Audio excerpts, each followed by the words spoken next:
엄마 일어나. 알았어. 왜 그런 걸까요? 엄마 지연 씨가 침대에서 일어나지 않고 누운 자세로 이불을 갭니다. 자세히 보니 그녀는 두 다리를 마음껏 쓰질 못합니다. 화장실 문 좀 열어줘. 그녀에게 무슨 일이 있었던 걸까요? 13년 전에 낙상 사고로 하반신 마비가 됐어요. 걸을 수 있냐. 근데 안 된다고. 운동신경이 살아있어야지만 걸을 수가 있다고 하더라고요. 난간이 없는 2층 계단을 오르다가 빗길에 발을 헛디딘 지연 씨.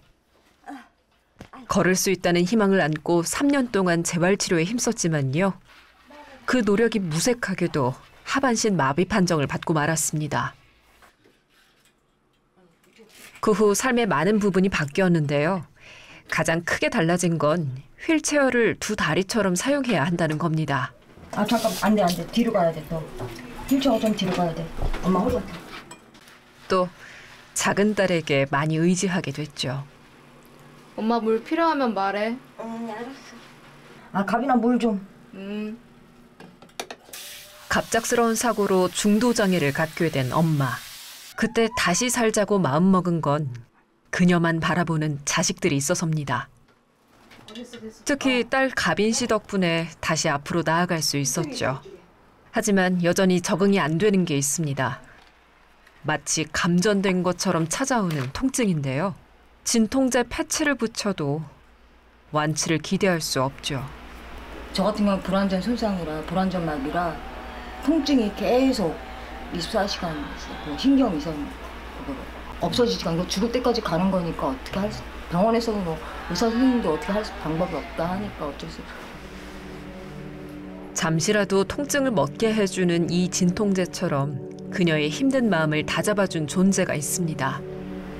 애들 두 아이들 생각해서라도 어떻게 하려고 했는데 그냥 둘째가 제일 미안하죠.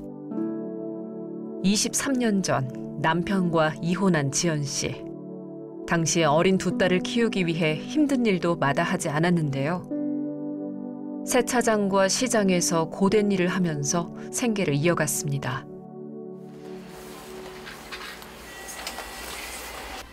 정나나 이제 씻자. 가빈아, 언니 좀 옆으로 좀 해줘. 언니라니요? 손가락을 입에 넣는 모습이 영락없이 어린아이가 하는 행동인데요. 언니라고요? 예. 내가 첫째고 31살이에요. 태어나서 지금껏 침대에서 누워 지내는 큰딸 정란 씨. 심한 뇌 손상을 입은 그녀는 여러 장애를 갖고 있습니다. 태어나서 인큐베이터 들어갔어요. 근데 3일 만에 경기를 하고 했다는 거. 아니 멀쩡하게 나갔고 키로수 10달을 다 채워서 났는데 뭔 소리냐. 처음에는 법적으로 소송을 걸었어요. 병원 상대로. 계속 하다가 저희도 이제 지쳐갖고 돈이 너무 많이 들어가고 하니까는 저희가 포기를 했어요. 가빈 씨는 5살 많은 언니에게 보살핌을 받는 게 아니라 돌보는 법부터 배워야 했죠. 큰딸은 미음처럼 묽게 만든 것만 먹을 수 있다는데요. 그러고 보니 주사기 끝으로 나오는 유동식을 그대로 삼킬 뿐입니다. 치아도 있는데 왜 씹질 못하는 걸까요?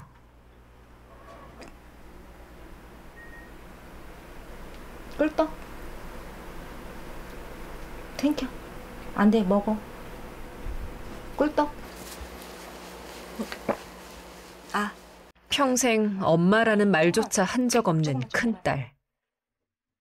아픈 딸을 30년 넘게 돌봐온 엄마는 지금까지 차마 남에겐 말하지 못했던 숨겨둔 바람을 말합니다. 제가 죽기 전 3일만 먼저 갔으면 좋겠어요. 그러면은 그 뒤에 제가 다 뒤 장례 치르고 그 다음에 갔으면 좋겠어요. 둘째한테는 미안하지만은 그 짐을 남아야 되니까, 짐을 주고 가야 되니까. 하지만 엄마도 자주 작은 딸을 찾습니다. 가빈아! 잠깐만 와줘. 이제 약국 가서 그거 좀 언니가 속이 좀 안 좋은 것 같으니까 좀 사다 줘. 아직도 햇볕이 뜨거운데 별말 없이 심부름을 하기 위해 나서는 작은 딸 가빈 씨. 늘 해온 일인 듯 익숙합니다. 엄마 나왔어. 둘째 따님이면 완전히 그 어머님 손발 노릇을 하네요. 네, 그렇죠. 제가 이제 못하니까 나갔다 들어왔다 계속 못하. 그래도 아픈 자식을 위해 엄마가 직접 챙겨주는 게 있습니다. 등만아 약 먹자. 바로 약인데요. 하지만 이때도 꼭 먼저 부르는 이름이 있습니다. 가빈아 잠깐 와봐. 언니 좀 옆으로 좀 옮겨. 알았어. 잠만. 아니 안 옮겨. 조금만 옆으로 옮겨봐. 돌려봐 언니 좀. 돌려봐봐. 이렇게. 아니 이쪽으로. 머리가 이쪽으로. 엄마의 일을 대신하거나 엄마의 불편한 다리를 챙겨주는 일도 작은 딸이 옆에서 말없이 해주고 있죠. 잠깐만. 2개의 컵을 준비한 엄마. 먼저 소화제를 주사기에 넣고 큰딸 입에 조금씩 넣어줍니다. 생겨. 안 돼. 조금만 먹어. 조금만. 약이 쓴지 얼굴을 찡그리는 큰딸. 조금만.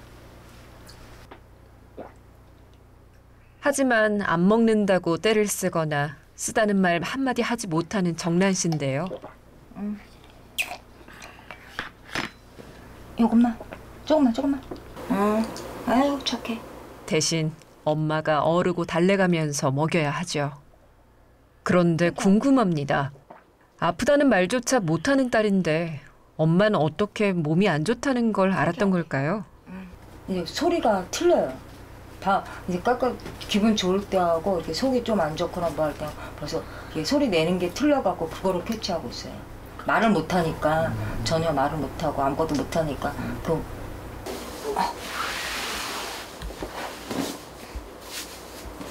가빈아 이거 좀 가져가. 네. 그런데 순순히 심부름에 나섰던 조금 전에 가빈 씨 모습은 어디로 간 걸까요? 뭔가에 불만 있는 듯 뚱한 얼굴인데요. 혹시 오늘 뭐 몸이 안 좋아요? 그건 아니고 몸은 괜찮은데 어제 언니가 잠을 안 자서 저도 잠을 못 잤어요. 아 그럼 지금 하루 동안 잠을 1시간도 안 잔 거예요? 2시간 잤어요. 2시간이요? 네. 그럼 괜찮아요? 괜찮진 않고 이렇게 잠을 안 자다 보니까 피부에 트러블도 좀 많이 생기고 또 엄마랑도 사이도 안 좋아지고 또 스트레스 받으니까 화도 쉽게 나고 이래요. 그날 오후 네, 나가요.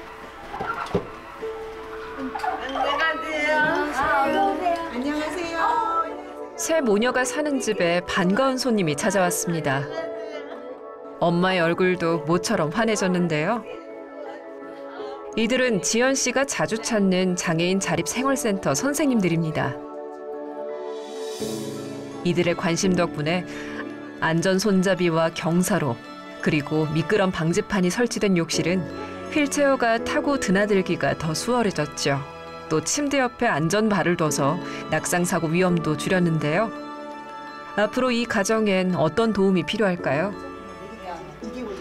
나 아무래도 실질적인 사과에 더 필요하지 물품을 지원해 주시는 게 가장 도움이 많이 되실 것 같고요. 아무래도 기저귀가 많이 필요하시고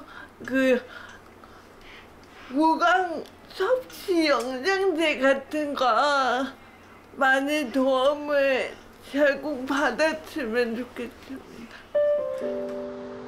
아름다운 나눔이 이 꽃처럼 활짝 피었으면 좋겠습니다. 그날 오후 또다시 작은 딸을 부르는 엄마. 가빈아. 엄마 뭔데? 시장 좀 갔다 와야 돼. 뭐 시킬 건데? 언니 죽 써야 되니까. 내가 지금 비몽사몽하거든? 그래서 그래? 내가 적어야 할 것 같아. 그래서 그때 이거 적으면서 불러줘, 엄마. 그리고 감자. 그리고 소고기 다진 거. 흑임자. 아니 마트 옆에 방앗간 있거든?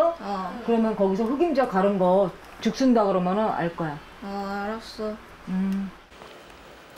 늘 큰딸 먼저 생각하는 엄마. 그래서 언니를 시설에 맡기는 일은 불가능했죠. 원망은 몇 번 했어요.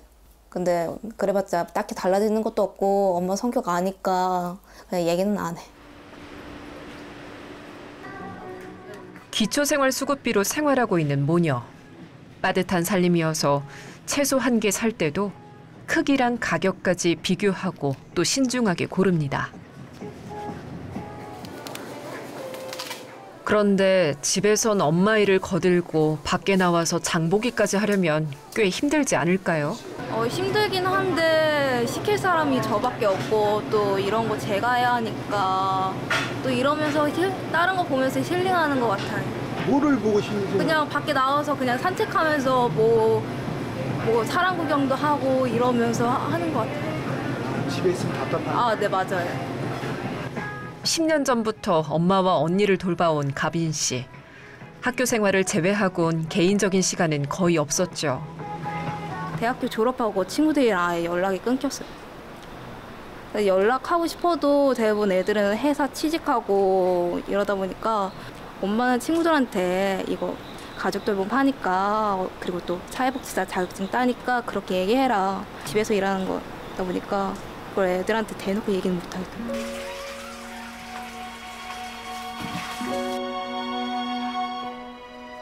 집에 오자마자 안방으로 향하는 작은 딸. 종일 침대에 누워있는 언니에게 다가가더니 일으켜 세웁니다. 그리고 혹시 채기가 남아있을까 봐 등도 두드려주는데요.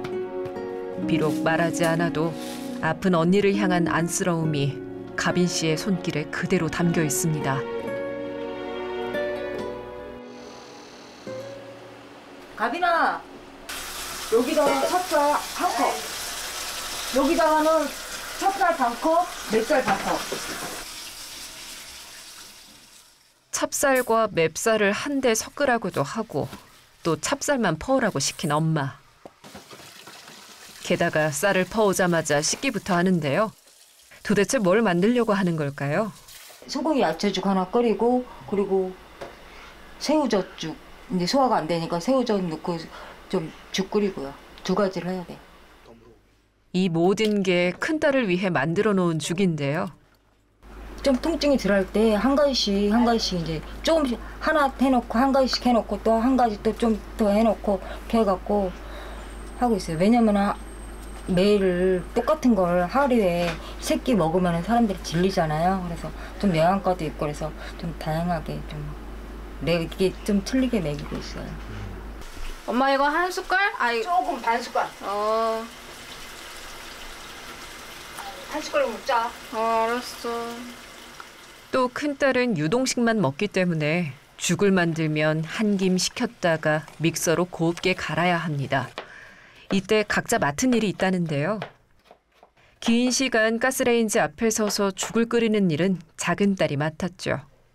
그런데 도마질 하는 모습이 꽤 불편해 보이는데 굳이 엄마가 나서서 하는 이유가 있습니다. 칼질은 아직도 좀 그래갖고 해갖고 또 큰애 죽을 같은 경우는 제가 될 수 있으면 제가 하는 쪽에 이제 하려고 하거든요. 딸한테는 너무 많은 걸 그렇지 않아서 다른 것도 힘든데 그래갖고 지금 들기름 안 넣었다. 하지만 주방이 아닌 다른 곳에 둔 식재료를 갖고 와야 하는 일은 모두 작은 딸의 도움을 받아야 합니다. 냉장고 맨 밑에 문짝. 이 들기름처럼 말이죠. 잠시 후 냄비 안에 들기름을 넣자 고소한 냄새가 집안 가득 퍼집니다.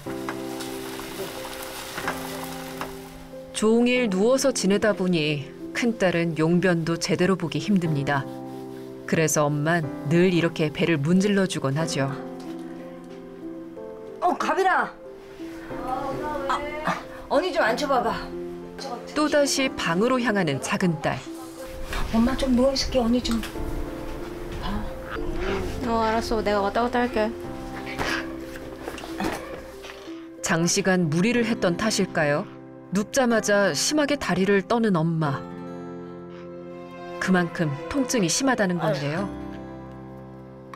매일 큰딸을 돌보느라 하루 2~3시간만 자다 보니 피로가 겹칠 수밖에요.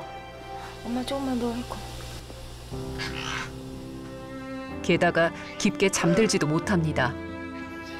왜냐하면 종일 텔레비전을 틀어놔야 하기 때문이죠. 왜 그런 걸까요? 애 때문에 소리에 민감해갖고 24시간 계속 이렇게 소리 크게 틀어놓고 있어요. 밖에서 큰 소리가 나면 경기를 하는 정란 씨. 그래서 일부러 그 소음을 묻히게 하려고 이렇게 텔레비전을 종일 틀어주고 있는 겁니다. 그 시간 다시 방을 살피는 작은 딸. 언니 옆에서 잠든 엄마를 바라보더니 조금 전에 만든 볶음밥을 따로 담아둡니다. 언제부턴가 혼자 먹는 밥상이 익숙해진 가빈 씨. 언니 정란 씨가 뇌전증이 있어서 순식간에 경기를 하기 때문에 두 사람이 교대로 살펴야 합니다. 그렇다 보니 엄마와 가빈 씨는 함께 마주 앉아 식사한 지도 오래됐습니다.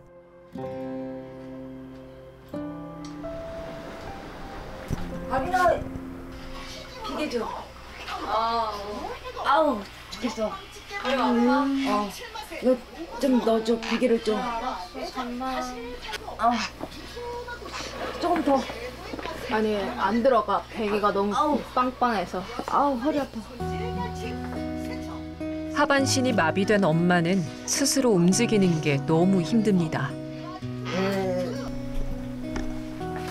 여러 장애와 뇌전증까지 있는 정란 씨도 많은 손길이 필요하죠. 그런데 현재 이들을 돌보는 일은 가빈 씨 혼자서 하고 있습니다. 저희도 신청을 하고 있어요. 근데 먼저 계시던 분이 그만두셔갖고 한 1년 넘게 지금 못 가고 있는 상태. 왜냐면 큰애나 저나 재중증 장애인이라 버리니까 기피 대상이고 딱 그 글자만 보고 안 하려고 하니까 그게 최고 문제인 거죠. 모두가 깊이 잠든 밤. 가빈 씨 집만 불빛이 환합니다. 이때 시각은 새벽 12시 30분. 그런데 가빈 씨, 낮에 만든 죽을 그릇에 담습니다. 네, 죽에다가 약을 먹여요. 죽이 담긴 그릇에 그대로 알약을 붓습니다. 그냥 약을 주면 안 먹어서 뱉어갖고 밥에다가 섞어서 먹여요. 가루약도 먹이기 힘들어서 부드러운 죽을 먹을 때 알약도 함께 넘기려는 거죠. 예, 씹는 게 이게 안 돼요. 그래서 지금은 많이 나아진 거예요. 처음에는 뭐 그냥 호수로 꼬줄로 해갖고 먹이다가 지금 많이 나아졌는데. 마치 밤낮이 바뀐 어린 아기처럼 낮에는 틈틈이 자지만 반대로 새벽까지 깨어있는 큰딸. 나이는 31인데 아무래도 애기랑 똑같아요. 어머니한테는 영원한 애기네. 만약 기적이 있다면 엄마는 무엇을 바랄까요? 하나는 큰애가 말이라도 했으면 좋겠고, 왜냐면은 아파도 어디가 아픈지 모르고 모를 때가 제일 이제 힘들고, 또 하나는 2발로 걸어서 엄마 노릇 좀 하고 싶어. 누구한테? 둘째 딸.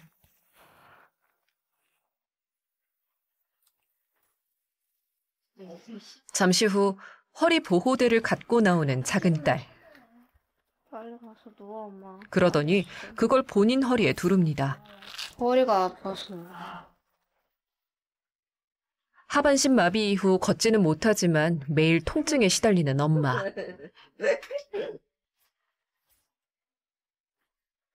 그런 엄마를 위해 작은 딸이 매일 다리 스트레칭을 해줍니다. 마비된 엄마의 다리를 대신 굽혔다 펴주는 가빈 씨. 언뜻 보면 쉬워 보이지만 꽤 버거운 일이라는데요. 무겁고 그리고 또 힘을 안 들어주다 보니까 그 원래 무게대로 들어야 하고. 엄마보다 체중이 덜 나가는 가빈 씨. 허리 보호대를 찾지만 몸에 많은 무리가 오는 편입니다. 허리랑 팔에 무리가 제일 많이 가요. 어머님이 하반신에 힘이 전혀 안 들어가요. 네, 안 들어가요. 아, 그래서 더 무겁겠네요. 네. 힘들다고 했지만 아픈 엄마에게 더 해주고 싶은 게 딸의 마음인가 봅니다. 그 정성이 늦은 시간까지 이어집니다.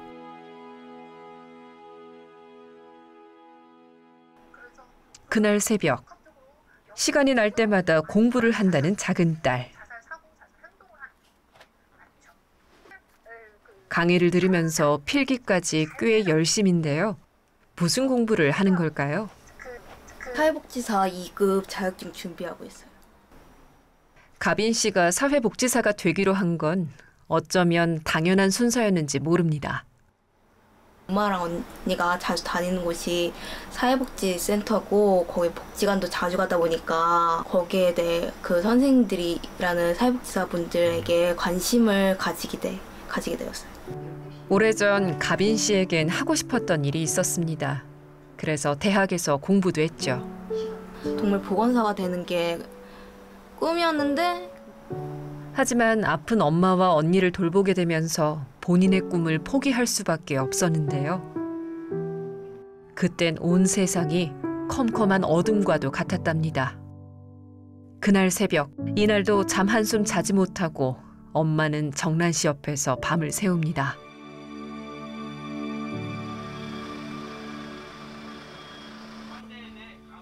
누군가와 통화 중인 엄마. 그런데 표정이 심각합니다. 안 좋은 일이라도 생긴 걸까요? 금세요? 예, 알겠습니다. 한 50분부터 계속 전화했는데 지금 전화하니까 지금 46명 있다고. 글쎄 몇 분 사이에. 엄마가 알아보 기저귀하고 물티슈 좀 챙겨줘. 엄마가 부탁한 물건을 챙기는 가빈 씨. 그런데 아침 일찍 어디를 가려는 걸까요? 가빈 씨. 네? 가빈 씨, 어디 가요? 병원 가요. 이 시간에? 네. 아침 7시가 되기도 전부터 급히 짐을 챙기고 집을 나서는 두 사람.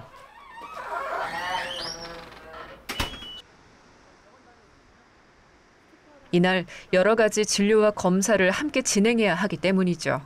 저는 이제 비뇨기과 결석하고 신장에 좀 결석이 많이 생기는 것도 있고요. 또 양쪽 요관이 잠기고 열리고 해야 되는데 저 같은 경우는 아예 그냥 열려져 있는 상태라 역류증도 있고 그래갖고 그것도 검사도 하고 이제 계속 이제 보호자 평소에 한번 옮겨주실게요. 볼게요. 잠깐 천천히요. 네, 천천히. 다리는 펴주셔야 되는데. 움직이는 게 순조롭지 않은 엄마. 그래서 병원을 오갈 땐 늘 작은 딸 가빈 씨가 함께 하고 있는데요. 그런데 모녀를 보고 있자니 문득 생각나는 사람이 있습니다. 따님, 큰 따님은 어떻게 해요? 자고 있어요. 일단 최대한 정란이가 자는 시간 이용해서 오전에 자기 때문에 아침에 꼭 일찍 병원에 외래 접수를 해갖고 제가 하는 수밖에 없어요. 하지만 불길한 예감은 비껴가지 않았습니다. 집안에 설치한 카메라로 확인해 보니 이미 정란 씨는 잠에서 깬 상태였죠. 그 모습을 보고 크게 놀란 엄마. 불안하신가 봐요? 그죠. 제가 옆에 있으면 나와 있으니까. 게다가 가빈 씨는 엄마와 함께 병원에 온 상황. 밤새 언니를 돌보느라 꾸벅꾸벅 조는 둘째 딸에게 엄마는 미안하지만 도움을 청하기로 합니다. 엄마 대신 언니를 챙겨주라고 한 거죠. 엄마 진료 여기만 끝나고 네가 가서 언니 밥 먹이고. 그게 낫겠다. 약 때문에 안 되잖아. 약을 못 하잖아. 갔다 와. 이쪽으로 오라고 다시? 아, 알았어. 잠도 부족한데 다시 병원으로 오라니. 날선 반응을 거두고 가빈 씨는 집으로 향합니다. 근데 이걸 안 올 수가 오늘은 여기 예약하기가 힘들고 또 신장이 부어있고 역류가 소변이 역류가 되고 또 결석도 그렇고 해갖고 어쩔 수 없지. 하지만 피곤해하는 딸을 집으로 보낸 엄마의 마음은 오죽할까요? 제가 그냥 멀쩡하면 그냥 다 알아서 이렇게 뛰어가고 혼자 다 할 텐데 그게 안 되다 버리니까 좀 그렇죠. 또 제가 손발이 가빈이가 손발이 되어줘야 되니까 미안하죠 항상. 잠시 후 집에 도착한 작은 딸.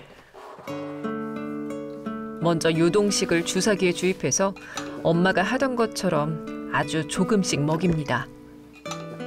배부른지 좋아하는 정란 씨와는 다르게 가빈 씨는 피곤한 기색이 역력한데요. 비록 몸은 힘들지만 언니를 보면 한없이 가엾다는 마음이 듭니다. 한 잔씩 그거 반 정도만 먹였어. 언니 반대로 잘해놓고 와. 알았어. 또다시 병원으로 가는 길. 그 짧은 시간 동안에도 잠이 들었습니다. 혼자 바쁘게 움직이는 딸이 안쓰러웠던 건지 엄마는 가만히 음료수를 건넵니다. 남은 진료를 보기 위해 바쁘게 다니는 모녀. 뜨거운 햇볕 아래 그늘 한 점 없는 길이고 누구 하나 손 내밀어 주지 않는 힘든 일이지만 가빈 씨는 조금도 원망하지 않습니다. 이 상황은 계속 짊어져야죠. 네. 엄마랑 언니가 죽기 전까지는 그래야 할 것 같죠. 그럼 어머님한테 우리 둘째 따님은 어떤 존재예요? 아픈 손가락이죠. 큰애도 아픈 손가락이지만은 제일 아픈 손가락이죠.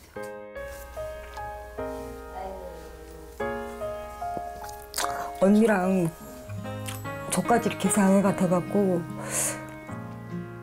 어느 부모인들 자식에게 짐이 되길 원했을까요? 아무것도 해줄 수가 없고 뭐 부모로서 그게 제일 가슴 아프죠.